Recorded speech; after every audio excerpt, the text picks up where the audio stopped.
Olá, meus irmãos, um bom dia a todos. Que a graça e a paz de Cristo Jesus estejam sendo comunicados ao seu coração, ao seu lar, à sua família por meio deste culto coletivo que nós estamos iniciando nesse momento por permissão e direção de Deus. Que bênção ter você aqui conosco. Que bom que você abriu as portas do seu lar para que entre coisas boas, para que o Espírito Santo possa inundar o seu lar com a sua verdade, a sua paz, para que as boas novas de Cristo Jesus lhe comuniquem um pouco mais de sua graça, do seu amor e do seu poder. Isaías 55:11 diz que a palavra de Deus não volta vazia. E Hebreus 4:12 diz que esta palavra é viva e eficaz. Ou seja, quando nos colocamos humildemente diante desta palavra, tendo o coração aberto e os ouvidos sensíveis à voz de Deus, o Senhor comunica paz, vida, sabedoria e harmonia ao nosso ser, para que tenhamos a convicção de que Jesus é o caminho, a verdade e a vida que tanto precisamos para nos sentirmos completos em nossa jornada nessa terra. Por isso, que bom que você veio até este espaço. Receba desde já nossas boas-vindas, o nosso carinho, o nosso abraço e vamos juntos celebrar a Jesus aqui, no canal da Primeira Igreja Batista em Vila do Sol.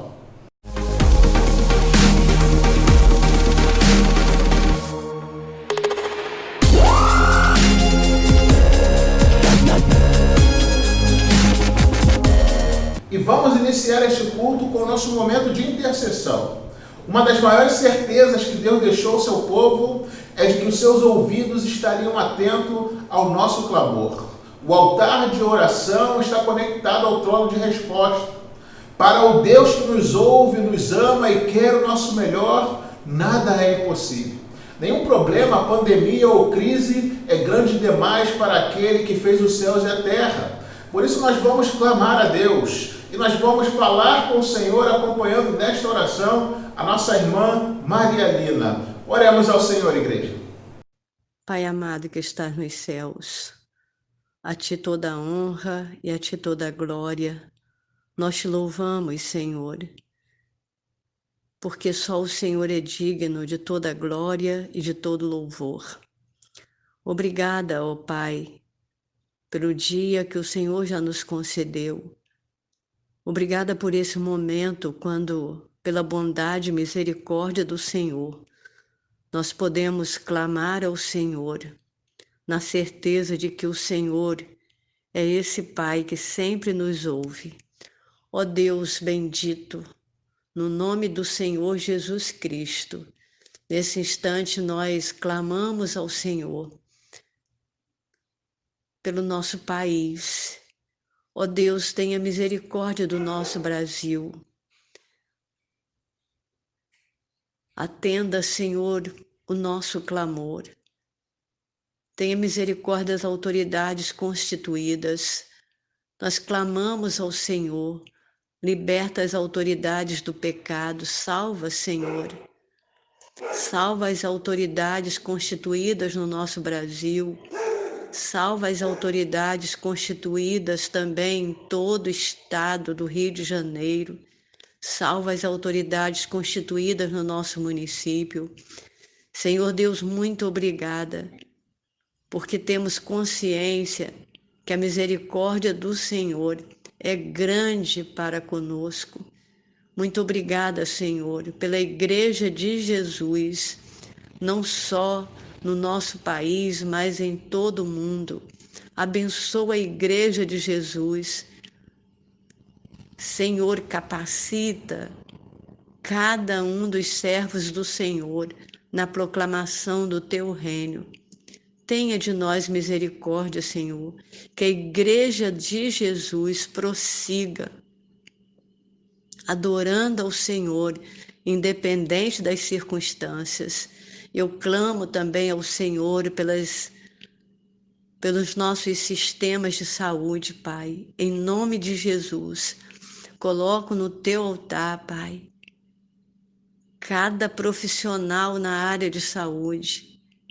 Quero, Pai, aqueles que trabalham dentro do governo federal, do governo municipal, do governo estadual, todos na área de saúde.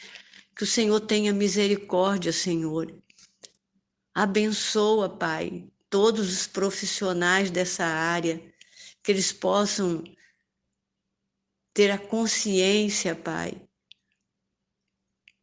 de suas responsabilidades. Tenha misericórdia, Pai. Eu clamo também ao Senhor pelas autoridades na área militar, na área, Senhor, dos nossos policiais federais, estaduais, municipais. Deus, tenha misericórdia. Precisamos da intervenção do Senhor. Temos vivido, Pai, momentos difíceis na área econômica da nossa nação, mas também do mundo. Senhor, dê sabedoria, Pai.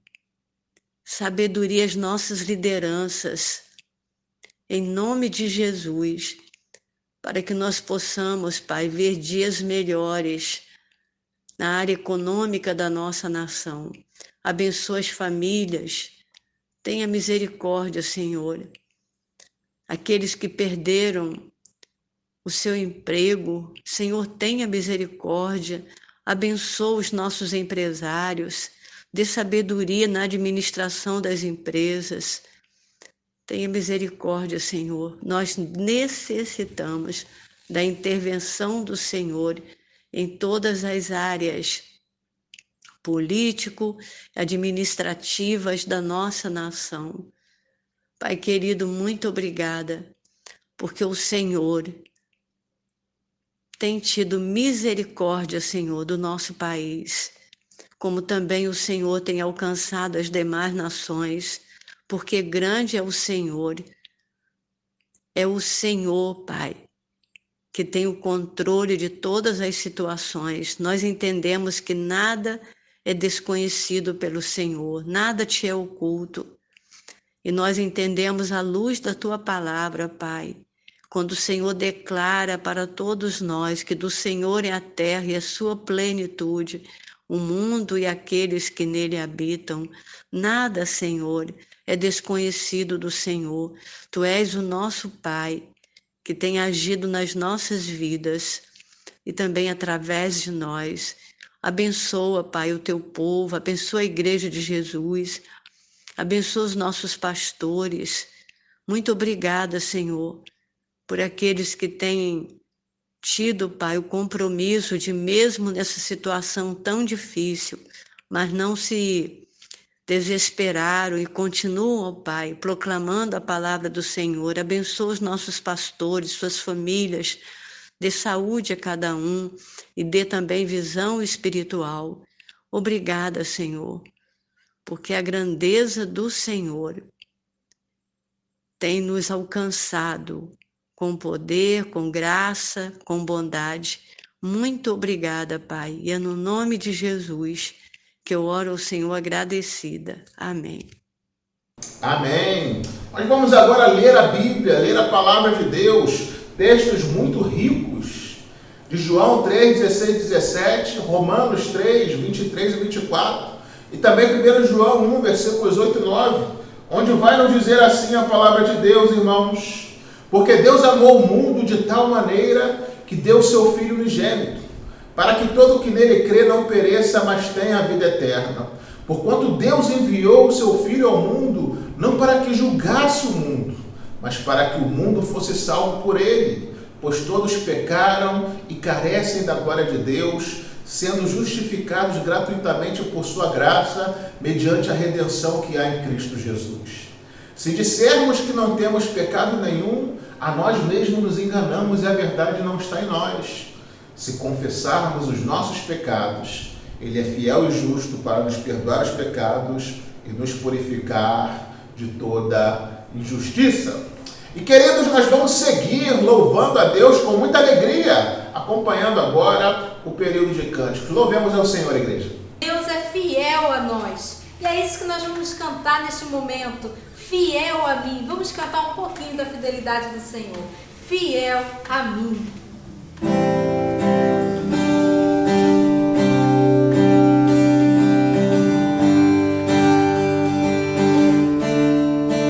Sei que estás aqui, Senhor.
Obrigado, Jesus, pela tua fidelidade a cada um de nós. Amém.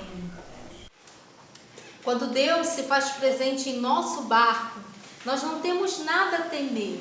Se o nosso olhar estiver focado para o alvo, que é Jesus, não devemos temer a nada, porque o Senhor Deus nos guarda, o Senhor Deus nos protege. Ele é o nosso amigo, Ele está sempre conosco, nos guardando, nos protegendo e nos livrando de todo mal. Nada temerei.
Louvado seja Deus, nós vamos orar mais uma vez.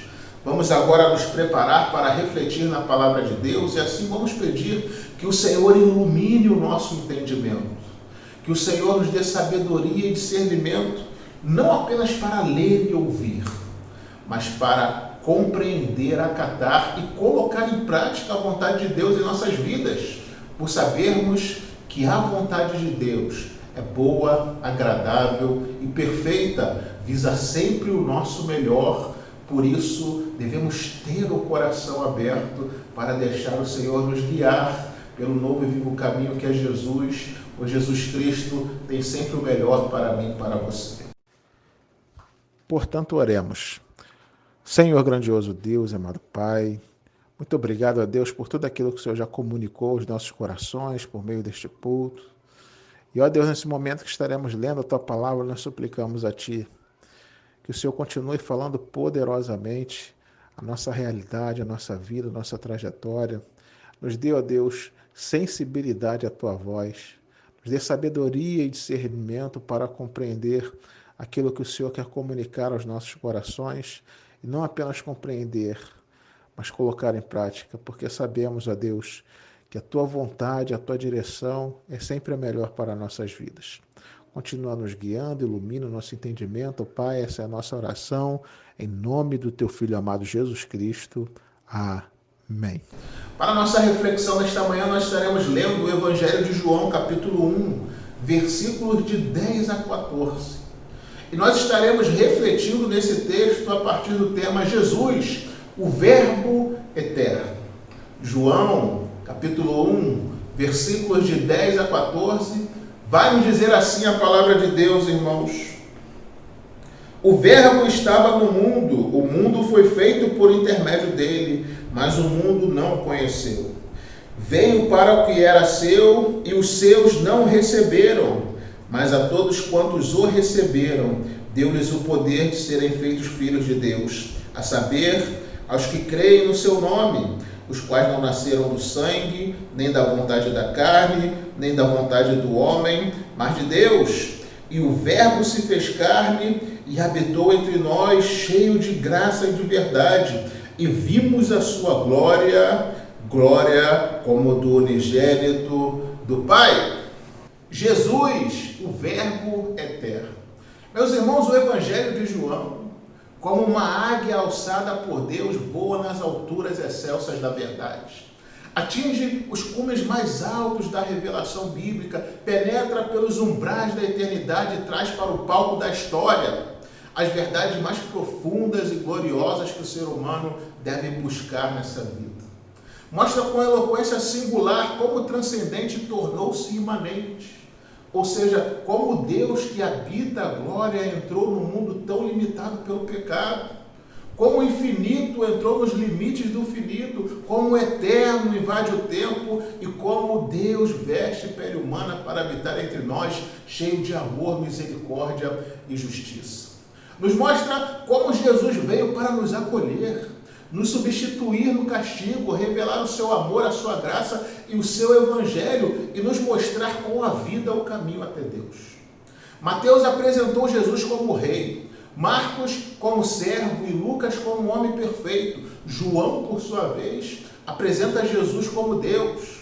João não começa com a genealogia de Jesus como fez Mateus e Lucas.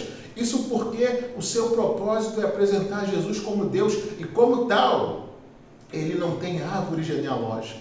João recua aos refolhos da eternidade, antes do princípio de todas as coisas. Quando tudo começou, o Verbo já existia. Ele já existia antes de que a matéria viesse a ser criada. Antes que o tempo começasse, ele é o Pai da eternidade. No primeiro capítulo da Bíblia, tudo que o Pai ordenava vir à existência. O Verbo eterno, que é Jesus, tornava real e assim tudo que foi feito se fez. Por meio de Jesus, unido à Santíssima Trindade, tudo veio a existir e tudo era bom, até que o pecado entrou nesse mundo e levou tudo à queda, à separação de Deus e à necessidade de ser resgatado e reconciliado com o Pai. Então Jesus, na essência do seu amor, veio buscar e salvar o que se havia perdido.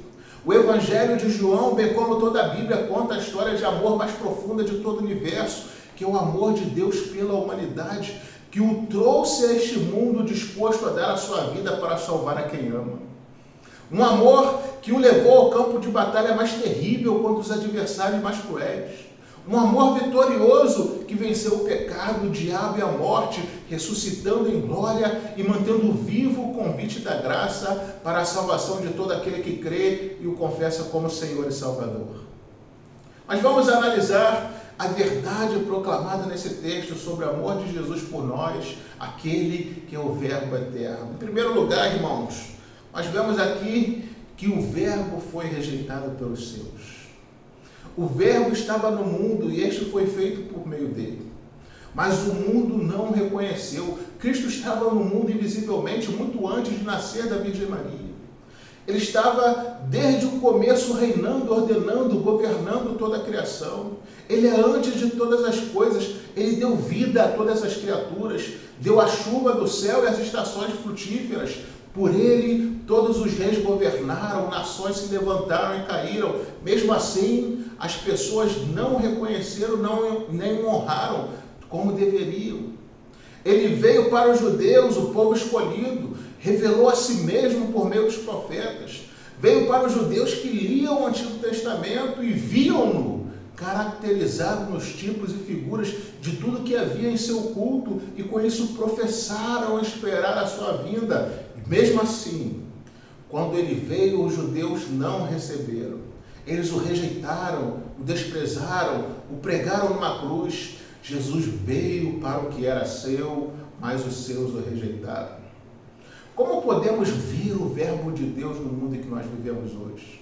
Primeiro, queridos, nós devemos olhar para fora e perceber que existe ordem no universo e para tal uma mente onipotente precisa estar não por trás, mas à frente de toda essa ordem, de toda a criação. Devemos olhar para cima e perceber a grandeza insondável do universo. Os cientistas dizem que o nosso universo tem mais de 92 bilhões de anos-luz de diâmetro, ou seja, se pudéssemos voar a velocidade da luz, que é 300 mil quilômetros por segundo, demoraríamos nessa velocidade mais de 90 bilhões de anos para ir de uma extremidade à outra desse universo. Os estudiosos afirmam que há mais estrelas no firmamento que todos os grãos de areia de todas as praias e desertos do nosso planeta. Devemos também olhar para dentro. O grande pensador Immanuel Kant declarou que havia duas coisas que o encantavam: o céu estrelado acima de sua cabeça e a lei moral dentro do seu coração. Ambas criações revelam o infinito poder e glória de Deus. Devemos ainda olhar para trás. Toda a história é uma demonstração da lei moral de Deus em ação e uma demonstração de que Deus está no controle de tudo. Esse texto nos traz uma verdade e um alerta. O povo judeu falhou na maior missão de sua existência, de sua história, que era reconhecer o Messias prometido e profetizado por milhares de anos à sua nação. Falharam em recebê-lo, em reconhecê-lo, em lhe dar a glória devida e entregar a ele primeiro o trono do seu coração e depois a liderança do seu povo e de sua religião. Devemos tomar cuidado para não fazer o mesmo em nossos dias, com nossas vidas. Devemos ter cuidado para não dizer que Jesus Cristo é Rei e, na hora que for necessário, não nos submetermos à sua vontade, ao seu reinado. Devemos ter cuidado para não cometermos o erro de confessar Jesus com a boca, mas negá-lo com a vida, com as atitudes, com os costumes, com o coração. O mundo está cheio de pessoas que afirmam: creio em Deus, creio em Cristo, creio na Bíblia, mas na prática a vida dessas pessoas não corresponde àquilo que alegam crer. Isso é muito triste. Estão cultivando o pecado de estimação, não querem nada com a igreja de Jesus, com a obra de Jesus, não buscam progredir em santidade e sua vida é uma vergonha ao Evangelho. Esta não é uma fé salvadora, mas uma fé falsa. Alguns indivíduos estão na carne e da carne colherá corrupção. Não há sequer um prisioneiro Um prisioneiro no mundo que não creia ser melhor agir com honestidade. Não há um só bêbado viciado que não creia que a sobriedade seja a melhor condição, mas a simples crença não modifica a situação. A Bíblia diz em Tiago 2, versículo 20, que a fé sem obras é morta. E de novo em Mateus 7, versículo 20, assim, pois, pelos seus frutos o conhecereis. A Bíblia afirma ainda em Tiago 2,19, até os demônios creem e tremem. Como está o seu relacionamento com Deus? Aqueles que confessam com os lábios, mas rejeitam com a vida, assim como fizeram os judeus, não herdarão o reino dos céus. É tempo de viver a fé que professamos e honrarmos a Deus com a nossa vida. Mais do que nunca, o mundo em que vivemos precisa de exemplos, não de atores. Precisamos ser sal e luz para dissipar as trevas que nos rodeiam. Precisamos renunciar o que é preciso, pagar o preço da mudança e honrar o amor e o sacrifício de Jesus por nós. Em um estilo majestoso, João, nesse texto, retrata o fato, o propósito e o resultado da vinda de Jesus ao mundo. O fato, ele estava no mundo. O propósito, ele veio para o que era seu. O resultado, os seus não receberam. João coloca assim em um chocante contraste a oferta divina e a rejeição humana. Apesar disso, esse evangelho não se refere apenas à tragédia da incredulidade. Apresenta igualmente o magnífico desenvolvimento da fé. Por isso, em segundo lugar, nós vemos nesse texto que o verbo também foi aceito. A salvação saiu das fronteiras de Israel e se estendeu para o mundo inteiro. Pessoas de todas as tribos, raças, povos, que aceitaram a Cristo receberam o poder de serem feitos não apenas filhos de Abraão, mas filhos de Deus, de fazerem parte da família de Deus. Esse poder é conferido não aos que se julgam merecedores por suas obras, mas aos que creram no nome de Jesus e o confessaram como seu Salvador. 3 verdades merecem atenção aqui. Primeiro, a fé universal. Todos que o receberam segundo a fé foram tornados filhos de Deus. Essa é uma posição de suprema honra, sermos feitos filhos de Deus. Terceiro, a fé não opera pelos meios naturais, mas pela forma sobrenatural. Somos salvos pela graça mediante a fé. Ser filho de Deus aqui significa muito mais do que simplesmente ser criado à imagem e semelhança de Deus. É ter um relacionamento íntimo e pessoal com Ele. Os homens não são naturalmente filhos de Deus, naturalmente todos somos criaturas de Deus. Somente ao receberem a Cristo é que eles obtêm o direito de se tornarem filhos de Deus e co-herdeiros com Cristo. Esse direito de nascimento divino não tem nada a ver com laços raciais, nacionais ou familiares. O nascimento espiritual, a entrada na família cujo pai é Deus, depende de uma livre e consciente decisão, a qual abre para nós as portas do céu e nos torna alvos das mais ricas e gloriosas bênçãos em Cristo Jesus. O lar cristão é uma bênção, entretanto, essa maravilhosa herança não torna alguém automaticamente cristão. O simples relacionamento com os remidos não traz a redenção até nós. O mero parentesco com cristãos não faz de nós um cristão. A salvação de Deus não vem pela geração natural. Uma coisa muito importante de entendermos é que Deus não tem netos. João 1, versículo 13, mostra 3 erros que existem ainda hoje. Os pais não nasceram do sangue, nem da vontade da carne, nem da vontade do homem, mas de Deus. A bênção de ter pais tementes a Deus é uma grande herança, mas não faz de nós cristãos. Os pais podem empurrar na direção certa, mas não podem tomar a decisão por nós, pois esta é pessoal e intransferível. O povo judeu costumava dizer: Abraão é nosso pai, e se julgava assim a salvo e seguro, mas na verdade precisavam consertar a vida diante de Deus, deixar de lado o orgulho e aceitar as boas novas de salvação que Jesus trouxe em sua mensagem, ministério e vida. Você que nos assiste, já atentou para esta verdade urgente? Já aceitou a Jesus como Senhor e Salvador? Já tornou-se um filho de Deus, herdeiro dos céus, e cidadão do reino eterno? Já rompeu com o pecado para afirmar um compromisso sincero com o Pai, para que a sua eternidade seja de bênção e não de maldição? O amanhã não nos pertence. Hoje Jesus nos chama para perto de si. Você vai aceitar ou rejeitar o verbo de Deus? Em terceiro e último lugar, irmãos, nós vemos o versículo 14 falar da encarnação do verbo de Deus. Depois de afirmar a perfeita divindade do verbo, João agora assevera a sua perfeita humanidade. Jesus é tanto Deus como homem, é perfeitamente Deus e perfeitamente homem. O verbo que criou o mundo, a razão que controla a ordem desse mundo, fez-se carne e veio morar entre os seres humanos.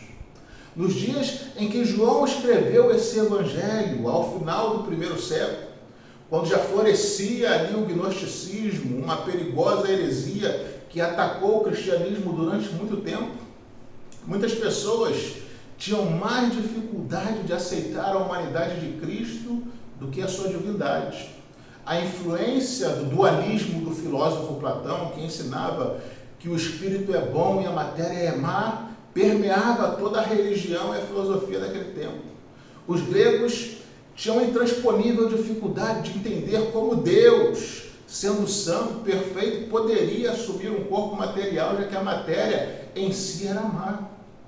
A fim de perseverar, a fim de preservar a impecabilidade divina, os filósofos então inventaram vários mitos para explicar como Cristo apareceu em forma humana sem ter um corpo material. O mais comum foi o erro chamado docetismo, afirmando que o corpo de Cristo era apenas aparente, mas não real e tangível. A afirmação de João de que o verbo se fez carne é, portanto, extremamente contundente e importante para a Igreja de Cristo Jesus, ainda nos dias de hoje. Algumas verdades são destacadas aqui e nós precisamos refletir sobre isso. Primeiro, o verbo assumiu uma natureza humana. E o verbo se fez carne e habitou entre nós, diz o texto. A expressão se fez tem aqui um sentido muito especial. Não é um se fez ou se tornou no sentido de ter cessado de ser o que era antes. O verbo se fez carne, mas permaneceu sendo o verbo de Deus. A segunda pessoa da Trindade assume a natureza humana sem deixar de lado a natureza divina. Nele, as duas naturezas, divina e humana, estão presentes. Ou seja, queridos, Jesus Cristo veio à Terra como Deus na forma de homem. Tão completamente Deus como se não fosse homem, tão completamente homem como se não fosse Deus, que quando Jesus desceu à Terra não deixou de ser Deus e quando voltou ao céu não deixou de ser homem. Em sua missão de remir-nos do pecado, Jesus Cristo despojou-se da sua coroa para nos coroar. Pôs de lado as suas vestes para com ela cobrir a nudez da nossa ofensa. Desceu do céu para nos conservar fora do inferno. Jejuou 40 dias e 40 noites para poder se banquetear conosco por toda a eternidade. Tudo o que podia ser feito para o nosso bem eterno foi Jesus quem fez. Aquele que nem o céu pôde conter, que mediu as águas na concha da sua mão, que pesou o pó da terra em balança de precisão, que mediu os céus a palmo e que espalhou as estrelas no firmamento, agora nasce entre os homens e é colocado numa manjedoura para mostrar o tamanho da sua glória e ao mesmo tempo o tamanho da sua humildade, pois nele habita corporalmente toda a plenitude da divindade.